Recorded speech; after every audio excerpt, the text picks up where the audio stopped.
तोता और रानू चिड़िया सुबह से बैठे हुए थे। तोते भैया अब चले, ये किसान तो घर जाएगा नहीं और ना ही हम किसान की मकई खा सकते हैं। रानू चिड़िया, लेकिन वो कालू कौवा कैसे हर रोज किसान की मकई ले जाता है? वो कल भी मेरे सामने किसान की मकई खा रहा था। मैंने पूछा तो कहने लगा कि किसान के खेत से लाया हूँ। वो एक नंबर का चोर है, किसी न किसी तरह वो मकई चोरी करके ले जाता होगा।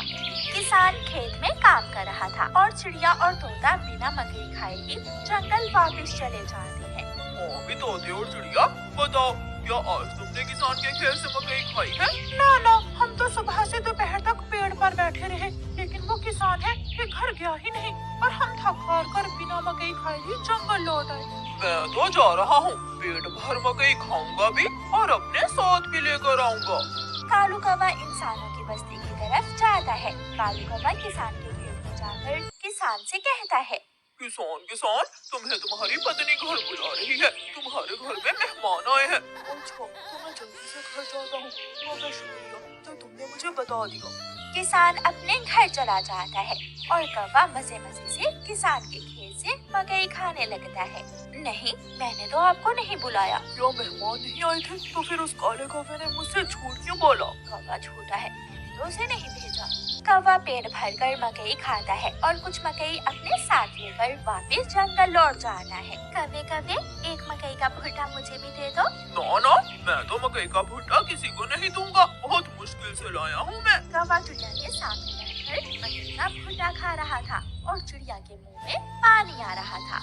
दूसरे दिन कौवा फिर से किसान के खेत में जाता है और किसान से कहता है, किसान, मैं अभी तुम्हारे घर से आया हूँ, तुम्हारे बेटे को तेज बुखार है, जल्दी से घर जाओ। कौवे की बात सुनकर किसान घबरा जाता है और कुछ सोचे बिना अपने घर भाग जाता है और कौवा मजे से मकई खाने लगता है।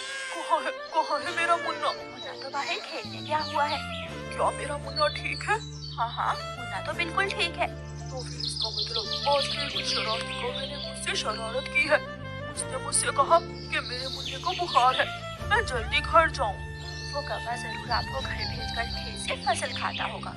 मैं कल देखूंगा वो कौवा कैसे मुझे उल्लू बनाकर मेरे खेत से मेरी फसल खाता है। कौवा जंगल जाकर बहुत खुश था। वो जो मकई अपने साथ लाया था वो तोते और कबूतर के सामने बैठकर खाता है।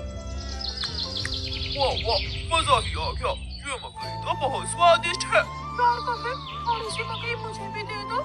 हाँ ठीक है, अगर तुम मेरे घर का काम कर दो तो मैं तुम्हें भी मकई दे सकता हूँ। मैं भी करूँगा, मैं भी कौवे आपके घर का सारा काम करूँगा, मुझे भी मकई दे देना। ठीक है, तो फिर जल्दी से मेरे साथ आ जाओ। कौवा कबूतर और तोते को अपने घर ले जाता है। तोते, तुम जल्दी से मेरे घर की सफाई सुथराई कर दो और कबूतर, तुम जल्दी से मेरे सारे बर्तन धो दो, फिर मैं तुम दोनों को मकई दूंगा। फिर कबूतर अपने काम में लग जाता है और तोता कौवे के घर की सफाई सुथराई करने लगता है। दोनों अपना अपना काम खत्म कर देते हैं। कौवे, मैंने काम कर दिया है, अब मुझे मकई दे दो। मैंने भी काम कर लिया है, मुझे भी मकई दो। कौन सी मकई? चलो भाग जाओ यहाँ से तुम दोनों, मैं तुम्हें कुछ नहीं देने वाला। तुम धोखेबाज हो, तुमने धोखे से हमसे अपना काम करवाया और अब हमें भूखे ही भेज रहे हो। कबूतर और तोता वहाँ से चले जाते हैं।